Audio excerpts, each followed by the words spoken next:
Bonjour à tous. On est ici encore pour une autre vidéo. Je voulais revenir sur le sujet de ma dernière vidéo où est-ce que je vous enseignais ma méthode de trading avec les moyennes mobiles. Je voulais vous la montrer en situation réelle.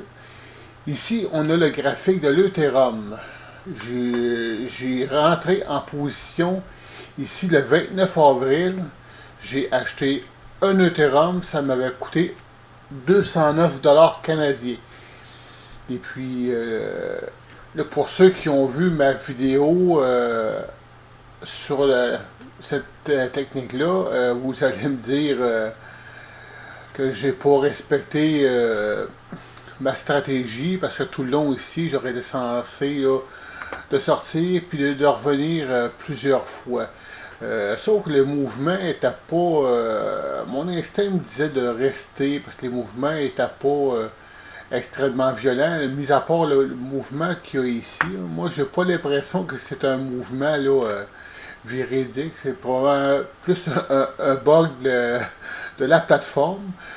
S'il y a des gens parmi vous qui savez c'est quoi ces mouvements-là, laissez-moi ça en commentaire, je serais bien intéressé de savoir c'est quoi. Parce que là, notre cher ami Ethereum aurait passé d'un prix de 270 canadiens à un prix de 0.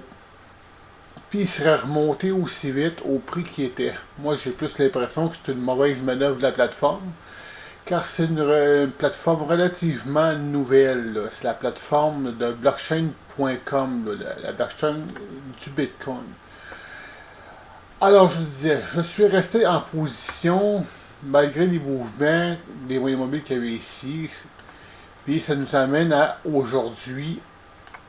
Là, ici, on est sur l'échelle de temps de 1 heure, soit dit en passant. Et puis ici, il a commencé à faire un mouvement assez intéressant. Là. Je suis assez fier d'avoir résisté à l'envie de vendre. Parce que là, si on veut, là, on sort que dans le passé. Là. Moi ici, là, je ne savais pas ce qui était pour se passer là, plus tard. Là. Finalement, j'ai comme eu raison de rester, de garder mon Ethereum.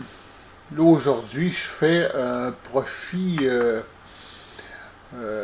assez intéressant, là, vu la mise que j'ai de 209 $. Là, aujourd'hui, ça vaut dans les 235 $. Ça me fait aux environs de 26 canadiens de profit. Présentement, il s'est fait rejeter au niveau des 247 $. Si on recule plus loin ici, on voit que le dernier plus haut là, qui date du 30 avril là, à 225 $. Ça, c'est le dernier plus haut qu'il a fait. Là, on voit qu'il était rejeté à ce niveau-là, mais il y a quand même un niveau de support assez intéressant ici. On voit qu'il a rebondi sur le prix des 232 environ, puis là, il est en train de remonter. Moi, ce que j'anticipe, c'est un mouvement qui montrait comme ça ici, possiblement bloqué, être rejeté au niveau des 240 $ et redescendre, ou mieux encore, monter ici au niveau des 247 $. Et puis, là, je verrai rendu à ce prix-là si il va être rejeté une deuxième fois. S'il est rejeté une deuxième fois, ça commence à être moins intéressant selon moi. Puis rendu là, la moyenne mobile va souvent fléchir quelque peu. Fait intéressant, là, au niveau du RSI. Si vous regardez la montée qu'il y a eu ici, on était dans la zone de survente, il y a eu ce mouvement-là assez fort du RSI. Il est monté, il est parti de la zone de survente à la zone de surachat, puis là, on voit en même temps ce qui s'est passé. Là, il est en zone il est en zone de survente. Là, on dirait qu'il monte tranquillement. Puis là, ben, le prix, lui, il suit. Fait que je vais au minimum me donner quelques heures pour laisser le temps de monter, voir ce qui va se passer au niveau du prix. Et puis, comme vous pouvez voir ici, là, il a quand même là, évolué un bon bout de temps là, dans la zone de survente, ici aussi. Il n'y a pas eu de mouvement significatif. Mais je crois que je vais me donner une journée ou deux là, pour voir ce qu'il va faire dans ce range-là.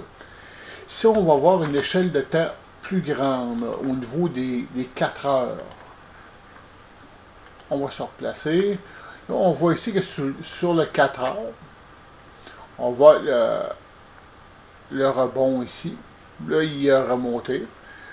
On voit ici que le RSI est en zone de survente qui cherche à stabiliser. Les moyennes mobiles, ils ont croisé à la hausse, puis ils s'éloignent l'une de l'autre. Moi, je trouve ça intéressant. Ce qui conforte là, ma décision d'attendre quelques heures là, avant de vendre ma position. Parce qu'on voit qu'on a encore des chances là, d'une montée. Si on va sur le 1 jour, l'échelle de temps de une journée, là ici, on voit que si on aurait acheté ici, rendu ici, là, on aurait un joyeux profit, mais ça serait quand même sur une longue période. Là. On parle d'une position de 76 jours. Mais on aurait fait un 127%. On aurait parti de 95$ à la 200, à 235. Ça aurait été intéressant.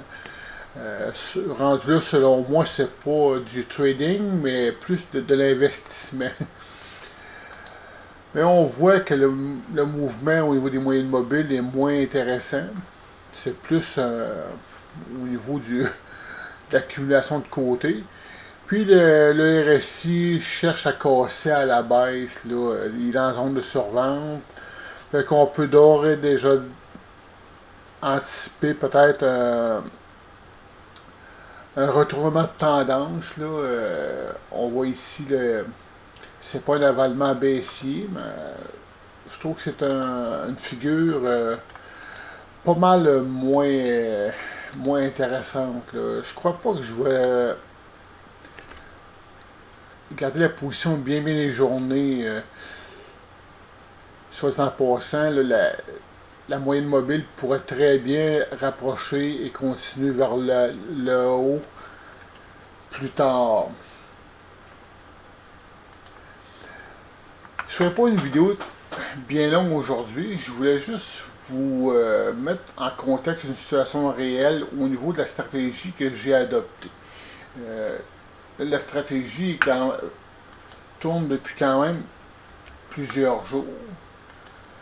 Mais j'ai quand même un bon profit là, vu la mise. Puis moi, mon capital n'est pas nécessairement énorme. Fait que, je vais vous laisser là-dessus, en espérant que vous passez une très belle journée. Bonjour.